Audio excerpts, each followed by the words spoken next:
First ஒரு mixie jar வந்து எடுத்துக்கோங்க. அதில் 2 கப் அளவு அவிச்ச சாதம் வந்து ஆட் பண்ணிக்கலாம். இது வந்துட்டு பார்த்தீங்கன்னா ஒரு 400 கிராம் அளவு இருக்கும். நம்ம அவிச்சதான் வந்து இந்த அல்வாவுக்கு வந்து யூஸ் பண்ணணும். ஸோ நீங்கள் பழைய சோறாக இருந்தால் கூட அதையும் யூஸ் பண்ணிக்கலாம். இப்போ இது கூட வந்துட்டு ஒரு 1/4 கப் அளவு தண்ணி வந்து ஆட் பண்ணிக்கோங்க. ஸோ இது வந்துட்டு ஒரு 100 ml அளவு இருக்கும். சேர்த்துட்டு இது நல்லா இந்த மாதிரி நம்ம அரைச்சி வந்து எடுத்துக்கலாம். பாருங்கள், இந்த அளவுக்கு நல்லா ஃபைன் பேஸ்ட்டாக அரைச்சி எடுத்ததுக்கப்புறமா இதில் ஒரு 1/4 கப் அளவு கார்ன்ஃப்ளவர் மாவு வந்து ஆட் பண்ணிக்கோங்க. இது டேபிள் ஸ்பூன் அளவில் ஒரு 3 டேபிள் ஸ்பூன் அளவு இருக்கும். இப்போ இதில் பார்த்தீங்கன்னா 200 ml அளவு தேங்காய் பால் வந்து சேர்க்க போகிறோம். ஸோ தண்ணி சேர்க்காமல் இந்த மாதிரி கெட்டியாக வந்து தேங்காய் பாலை அரைச்சி வந்து சேர்த்துக்கோங்க. சேர்த்துட்டு இதை நம்ம மிக்சியில் நல்லா வந்து அடித்து எடுத்துக்கலாம். இப்போ ஒரு பேன் ஹீட் பண்ணிக்கோங்க. அதில் ஒரு 200 கிராம் அளவு சுகரை வந்துட்டு ஆட் பண்ணிக்கலாம். இப்போ ஒரு 100 ml அளவு தண்ணி மட்டும் ஆட் பண்ணிக்கோங்க. சேர்த்துட்டு நம்ம இந்த சுகர் நல்லா இந்த தண்ணியோட மெல்ட்ஸ் ஆகிற அளவுக்கு நம்ம நல்லா வந்து மிக்ஸ் பண்ணி விட்டுருக்கலாம். அதாவது அந்த சுகர் வந்துட்டு தண்ணியோட நல்லா வந்துட்டு கரைஞ்சி வரணும். ஸோ அந்த ஸ்டேஜ் வரை நம்ம நல்லா வந்து மிக்ஸ் பண்ணி விட்டுக்கலாம். இப்போ பாருங்கள், சுகர் வந்து நல்லா வந்து கரைஞ்சிருச்சு.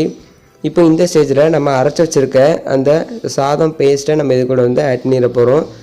பாருங்கள் எந்த அளவுக்கு பார்த்தீங்கன்னா கொதிக்குது அப்படின்ட்டு. இப்போ இந்த ஸ்டேஜில் மீடியம் ஃப்ளேமுக்கு மாற்றிக்கோங்க. இல்லை அப்படின்னா நம்ம ஆட் பண்ண உடனே பார்த்தீங்கன்னா அடிப்பிடிக்க ஆரம்பிச்சிடும். ஏன்னா இது நல்லா வந்து கெட்டியாக இருக்குது. ஸோ அதனால் சேர்த்து இதை நம்ம நல்லா வந்து மிக்ஸ் பண்ணி விட போகிறோம். ஸோ இது வந்து ஒரு மீடியம் ஃப்ளேமில் வச்சுட்டு நம்ம நல்லா வந்து மிக்ஸ் பண்ணி விட்டுக்கலாம். ஸோ நம்ம மிக்ஸ் பண்ணும் போது பார்த்தீங்கன்னா அந்த சுகர் சிரப்பும் ஸோ இதுவும் சேர்த்து நல்லா வந்து மிக்ஸ் ஆகி வரணும். பாருங்கள், ஃபஸ்ட்டு உங்களுக்கு பார்க்க வந்து தனியாக தெரியும். ஸோ நம்ம நல்லா மிக்ஸ் பண்ணும்போது நல்லா பார்த்தீங்கன்னா நம்மளுக்கு கெட்டியாகி வந்துடும். இப்போ பார்த்தீங்கன்னா ஒரு 5 நிமிஷம் போல் ஆகிடுச்சு. நல்லாவே பார்த்தீங்கன்னா கெட்டியாகி வந்திருக்கு. உங்களுக்கு பார்க்கவே பார்த்தீங்கன்னா தெரியும். ஸோ இந்த அல்வா ரெடி பண்ணதுக்கு பார்த்தீங்கன்னா நம்மளுக்கு வந்துட்டு ஒரு 30லேருந்து ஒரு 45 நிமிஷம் வரை பார்த்தீங்கன்னா நம்மளுக்கு வந்து தேவைப்படும். ஸோ அப்போ தான் நம்மளுக்கு அல்வா நல்லா பார்த்தீங்கன்னா கரெக்டான ஒரு கன்சிஸ்டன்சியில் நம்மளுக்கு கிடைக்கும்.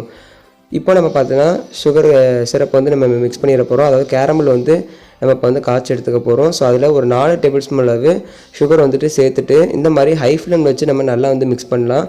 பாருங்கள், சுகர் இந்த மாதிரி நல்லா மெல்ட்ஸ் ஆகி வருது. ஸோ இதில் எந்த தண்ணியுமே வந்து ஆட் பண்ணக்கூடாது. ஸோ இதை தான் வந்து நம்ம கேரமல் அப்படின்னு சொல்லுவோம். ஸோ நல்லா பார்த்தீங்கன்னா நல்லா வந்து இந்த மாதிரி நுரைச்சி வரணும். பாருங்கள், ஸோ இதுதான் பார்த்தீங்கன்னா கரெக்டான கன்சிஸ்டன்சி. இந்த ஸ்டேஜில் நீங்கள் ஸ்டவ் ஆஃப் பண்ணிவிட்டு உடனே பார்த்தீங்கன்னா நம்ம கலந்து வச்சுருக்கிறதுல வந்து ஆட் பண்ணிட போகிறோம். கொஞ்சம் அந்த மாவு வந்து கெட்டியாக ஆரம்பித்தோடனே நம்ம இந்த சுகர் சிரப்பை வந்து இதில் வந்து ஆட் பண்ணிட போகிறோம். அதை வந்து கேரமலைஸ் பண்ணி வச்சுருக்கோம்ல, அதை நம்ம இதோடு சேர்த்து உடனே பார்த்தீங்கன்னா கலந்து விட்டுற போகிறோம். ஸோ அப்படி இல்லை பார்த்தீங்கன்னா ஸோ இது வந்துட்டு அப்படியே வந்து செட்டில் ஆயிரும். ஸோ அதனால் நம்ம இந்த மாதிரி உடனே சேர்த்துட்டு நல்லா வந்து உடனே மிக்ஸ் பண்ணி விட்டுக்கோங்க. அப்போ தான் நம்மளுக்கு அந்த கலருக்காக தான் நம்ம இந்த ஸ்டெப்பை வந்து பண்ணுறோம். உங்களுக்கு கலர் வேண்டாம்னு நினச்சிங்க அப்படின்னா நீங்கள் தரமாக ஃபுட் கலர் கூட பார்த்தீங்கன்னா ஆட் பண்ணலாம். சேர்த்துட்டு நல்லா வந்து மிக்ஸ் பண்ணிகிட்டே இருங்க. ஸோ நல்லா பார்த்தீங்கன்னா மிக்ஸ் பண்ணணும். ஒரு 20 நிமிஷம் போல் நம்ம நல்லா வந்து இதை மிக்ஸ் பண்ணிக்கிட்டே இருக்கலாம். ஸோ கன்ஃபார்ம் இந்த அல்வா வந்துட்டு 30 நிமிஷம் வந்து தேவைப்படும். அதை கைவிடாமல் அந்த மாதிரி கலந்து விட்டுக்கிட்டே இருங்க.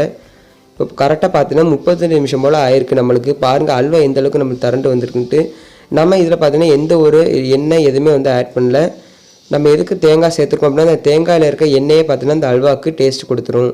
ஸோ இப்போ இன்னொரு பாத்திரத்தில் நீங்கள் வந்து ட்ரான்ஸ்ஃபர் பண்ணிவிட்டு ஸோ இதை வந்துட்டு நம்ம ஃப்ரிட்ஜில் பார்த்தீங்கன்னா ஒரு 1 மணி நேரம் அப்படியே வந்து விட்டுருங்க. நார்மல் இதில் வச்சு நம்ம அப்படியே வந்து ஃப்ரிட்ஜில் வச்சிடலாம். இப்போ பார்த்தீங்கன்னா 1 மணி நேரம் ஒரு ஆயிருக்கு. பாருங்கள், நல்லா வந்து நம்மளுடைய அல்வா வந்து செட்டில் ஆகி வந்திருக்கு.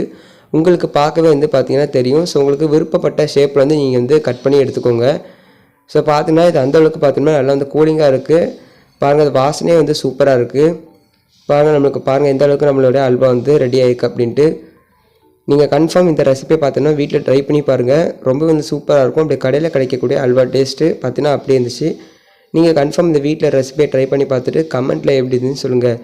இந்த வீடியோ உங்கள் எல்லாத்துக்குமே பிடிச்சிருந்துச்சி அப்படின்னா மறக்காமல் நம்ம சேனலை சப்ஸ்கிரைப் பண்ணிக்கோங்க. இது போல் வீடியோஸை மிஸ் பண்ணாமல் பாருங்கள்.